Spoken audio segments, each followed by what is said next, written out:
Early generations and the first prophets. After Adam. With Shīth's birth, hope was renewed in Adam's family. Over time, Adam and Hawa had more children who spread out and had families of their own. The human population slowly grew. Adam lived to see many of his descendants, and he taught them about Allah and how to live righteously. Before his death, Adam fulfilled his prophetic mission by advising his children to remain united upon worshiping the one God and to avoid the whispers of Shaitan. When Adam felt his end approaching, he gathered his family and named Shīth as the leader and guardian of Allah's message among them. The people all agreed to follow Shīth, recognizing his piety and knowledge. Islamic traditions hold that Adam also made a remarkable prophecy before he passed away. He informed Shīth and his other progeny that in the future, Allah would send another great prophet, Nuh, from among their descendants. Adam told them that Nuh's people would grievously stray and that a terrible flood would be their punishment. He instructed that the knowledge and relics he possessed, sometimes described as a chest of sacred items and scriptures, be preserved and passed down through the generations until the time of Nuh. In Shia narrations, this is known as the Ark of the Covenant, or Heritage of the Prophets, a trust of divine knowledge that was safeguarded by each successive righteous heir from Adam to Nuh. This ensured that, even as centuries passed, the core guidance from Allah would not be lost. After a long life of prophethood, Adam died, leaving behind a legacy of monotheism and repentance. According to Hadith, the angels helped in performing his funeral rites, and he was buried on earth. Some reports say in the holy city of Mecca. Shīth, Seth, then took up the mantle of leadership. He guided his siblings and their children with the revelations and wisdom inherited from Adam. Shīth himself is credited in Islamic lore with the introduction of writing and certain sciences, and 50 small scriptures, suhuf, were revealed to him by Allah. He continued to spread the worship of the one God, teaching people to shun evil and to live in peace. Over the generations, as the offspring of Adam multiplied, the line of prophethood continued unbroken. After Shīth, the knowledge of God's message was passed to his son and then to his grandson, and so on. Each appointed the Wasi, successor, by his father. Among the notable figures in this line was Idrīs, identified with the biblical Enoch. Prophet Idrīs was born a few generations after Shīth and is revered as a wise and devout messenger of Allah. The Quran mentions Idrīs and praises him for his truthfulness and patience. He is known for advancing human knowledge. Some traditions say Idrīs was taught by Allah to sew clothes and perhaps even to read the stars. Idrīs eventually, quote, was raised to a high station, end quote, by Allah, Quran 19:57, which many interpret as Idrīs being taken up from earth as a sign of honor. Idrīs left behind followers who kept his teachings alive until the next great prophet arrived. Thus, the era between Adam and Nuh was long and saw humanity spread across different lands. It is said that 10 generations separated Adam and Nuh, or, in another account, about 1,500 years passed between them. During this time, the population grew and formed communities. Although prophets like Shīth and Idrīs guided many, not everyone remained on the straight path. As generations passed, some people forgot or distorted Adam's teachings. The simplicity of the early days gave way to new social problems. People began to quarrel, material desires increased, and worst of all, true faith in Allah began to wane among some groups. It was in this milieu of spiritual decline that a dangerous development took root, the rise of idolatry. Humanity strays, the rise of idolatry. In the beginning, all of Adam's descendants were united in worshiping Allah alone. They knew from their forefathers that Allah is the one creator and that honoring Him is the purpose of life. However, as centuries elapsed, some communities drifted away from this pure monotheism. Part of the reason was the influence of Iblis, Satan, and his minions, who continuously tried to confuse and tempt humans, just as Iblis had done with Adam. Also, as people settled into different regions and lost direct contact with the early prophets, ignorance and cultural influences led them astray. One subtle way that idolatry, the worship of false gods, began was through excessive veneration of righteous individuals. According to Islamic reports, there were in the generations after Adam certain pious men whom people loved and respected for their goodness. After those righteous individuals passed away, their communities deeply mourned their loss. Iblis seized this opportunity to plant an idea. He whispered to people that they should make statues or images of these saintly men as reminders of their virtues. At first, the people did not intend to worship these figures. The statues were just monuments, and the names of those pious elders were remembered with respect. Over time, however, as new generations arose who did not personally know the original righteous men, the nature of these memorials was misunderstood. People gradually began to treat the statues with honor, then with reverence, and eventually some believed that these figures had powers or could intercede with God. Little by little, what started as mere remembrance turned into full-fledged worship of others beside Allah. By the time of Prophet Enoch, idol worship had become rampant among his people. The Quran in Surah Enoch, chapter 71, actually preserves the names of some of these early idols. And they said to each other, "Do not abandon your gods. Do not abandon Wad, nor Suwa, nor Yaguth, Ya'uk, or Nasr." These 5 names, Wad, Suwa, Yaguth, Ya'uk, and Nasr, were idols that the people of Noah had taken as deities besides Allah. It is told in Tafsir, Quranic exegesis, that these idols represented the images of venerable men from earlier times. For instance, Wad was said to represent a beloved leader, and others were likewise based on historical personalities. As time passed, people mistakenly believed these statues could bring them benefit or protect them from harm. So they prayed to them and made offerings. The introduction of idol worship was a major corruption in the religion of Allah. It contradicted the fundamental truth taught by Adam and all prophets, that only Allah is to be worshipped. By attributing divinity or divine powers to created things, be they statues, stars, or humans, people had strayed into shirk, polytheism, which is the greatest sin in Islam. This spiritual decline spread widely. Save for a few who still held on to the true faith of Adam, most of the population was caught in idol worship by the time Allah sent Nuh as a messenger. Society also became rife with other evils: injustice, oppression of the weak, and moral decadence followed from abandoning Allah's guidance. The stage was set for a profound intervention from the Almighty to bring people back to the right path. Prophet Nuh and his call to faith. At last, in a world darkened by idolatry and sin, Allah raised up Prophet Nuh, known in English as Noah, to guide his people. Nuh was a direct descendant of Adam, 9 generations down through the line of Shīth and Idrīs. He was a righteous and patient man, chosen by Allah to be a prophet at a time when nearly everyone around him had forgotten the message of the one God.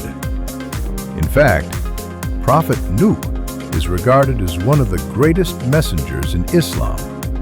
He is counted among the Ulu al-Azm, old 5 prophets of great determination who brought major revelations or scriptures for humanity.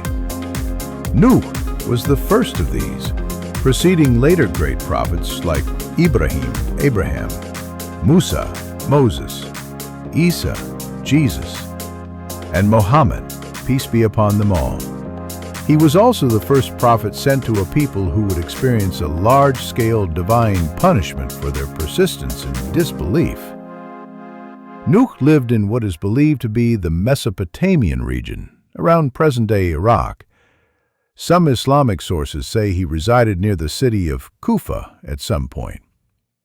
He came at a time when class differences had appeared among people, and many had deviated from their pure nature of worshiping Allah. When Allah appointed Nuh as a prophet, Nuh began to call his people back to monotheism with immense dedication. He stood up among his folk and spoke out against their idol worship, urging them to abandon the false gods carved of wood and stone. "O my people, worship Allah.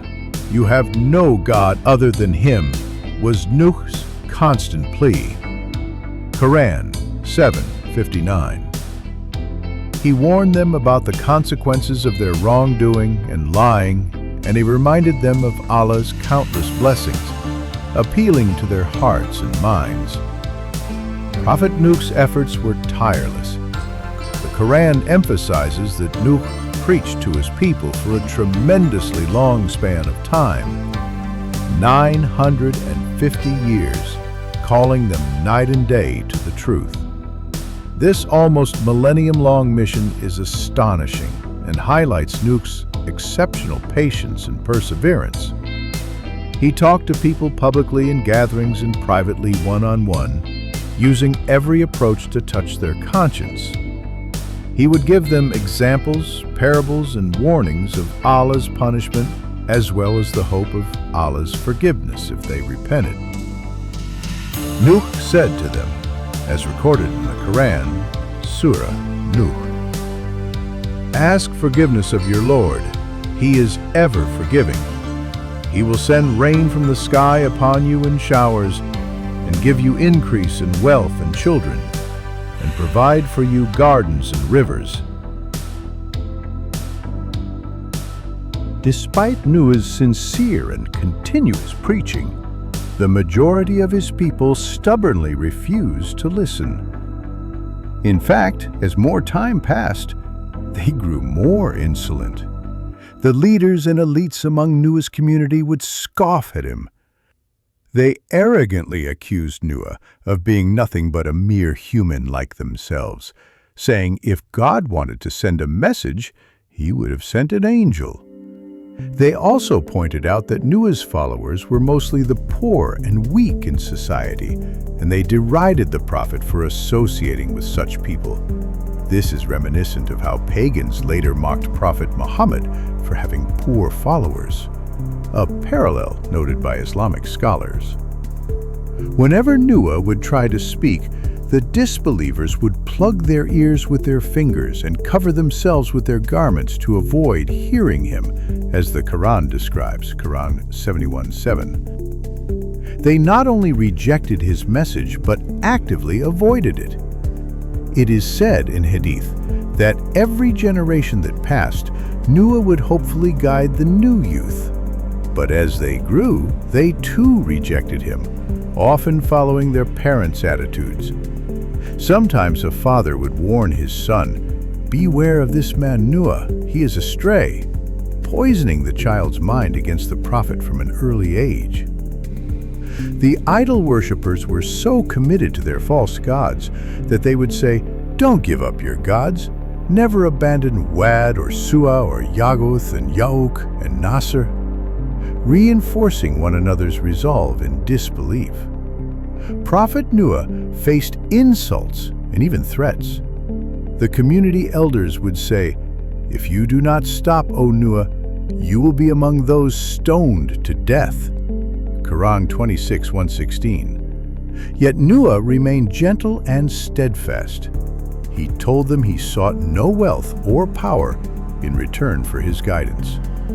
O my people, I do not ask you for any money. My reward is only from Allah, and I will not drive away the believers.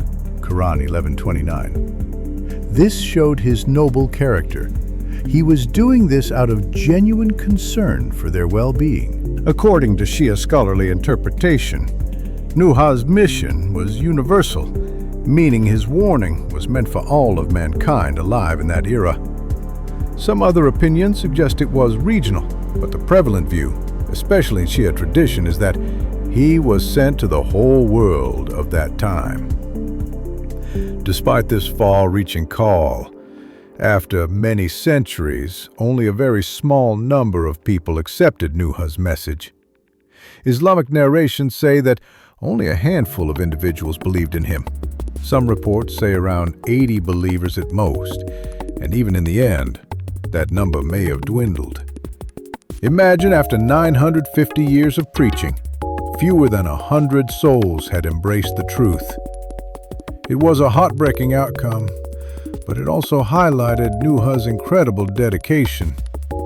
He never gave up or lost patience in all those years, even when success seemed almost absent. He is often titled Shaykh al-Anbiya, meaning elder of the prophets, because of his long life and experience. Every prophet has a limit to which his people can test his patience before Allah's decree comes. For Nuh, after nearly a millennium of rejection, it was revealed to him by Allah that no others would believe among his people. In other words, the populace had sealed their fate. At this point, Nuh prayed to Allah not in frustration for himself, but out of despair for the state of his people.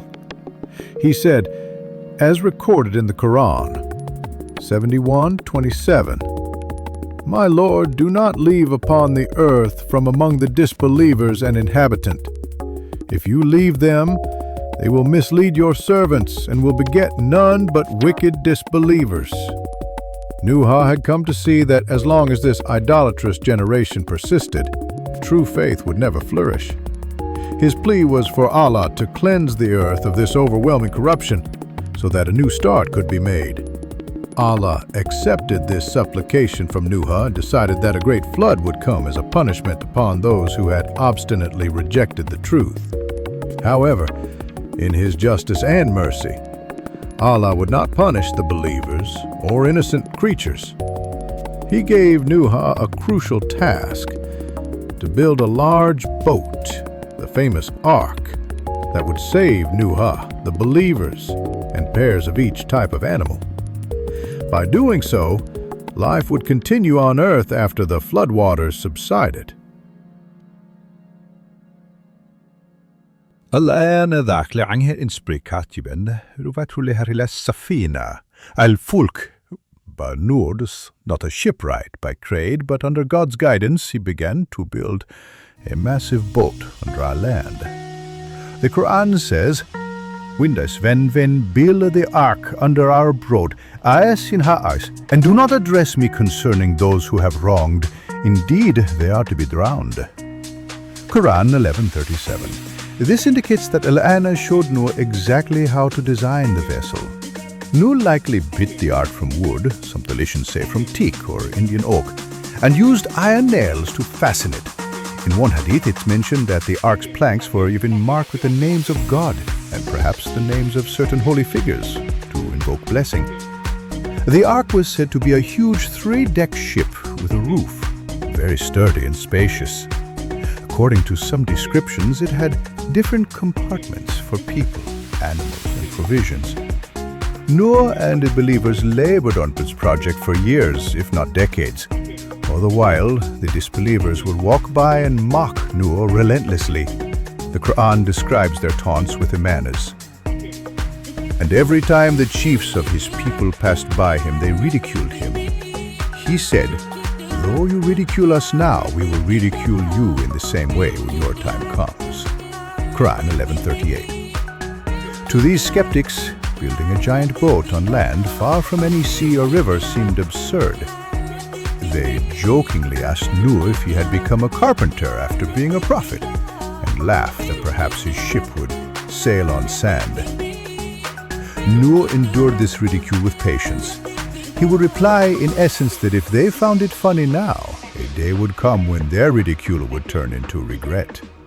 His focus remained on completing the ark as an act of obedience to Elel. This construction was not just a physical endeavor, but a powerful symbol of faith. The believers hammered planks during the day and prayed to Elel for deliverance at night. They trusted that Elel's promise of rescue would come true, even though up until then, no flood had been seen. Finally, after the ark was completed, Elel gave Noah the sign that the time of punishment was at hand. The Quran tells us that the sign was when water gushed forth from the At-Tanur, which can be translated as the oven or ground. Quran 11:40. This may indicate that water miraculously started springing from the earth in a particular place, signaling that the great flood was beginning.